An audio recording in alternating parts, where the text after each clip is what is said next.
Well, I think that's a really complex question. So if you're really having darker thoughts, if someone's having dark thoughts and they're trying to, they don't realize that that's not them. Like you said, they're like, I think that a lot of people really would benefit from therapy to try to dig through all of that, because I think that, um, an occasional thought is just something that pops in your head and then goes away. But if it's more of a constant thing or a perpetual thing, there's something happening. There's something that happened in your past or something in your ancestry or your belief system and your heritage, anything, your subconscious that's happened that you it's trying to process itself out, in my opinion.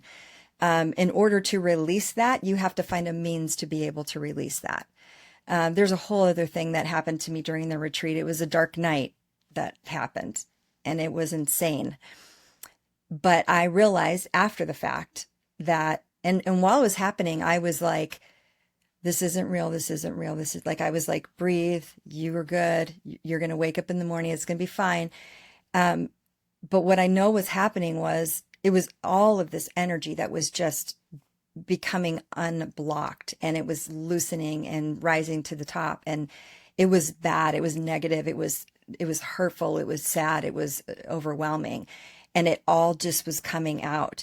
And at the retreat itself, like for me, my thing was spiders. I had a night where I was like, there's spiders all over, there's spiders everywhere. There were no spiders. Some people were physically sick, they were vomiting, and that was part of their release of that.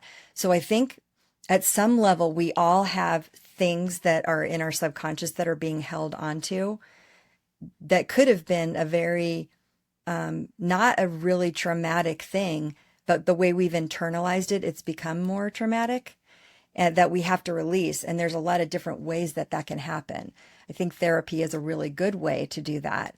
But I think people just understanding, if you learn to notice when your body is reacting to something, because say you have a really negative thought and you feel yourself feeling that thought, to be able to go, no, sorry, that's my motorcycle, guys.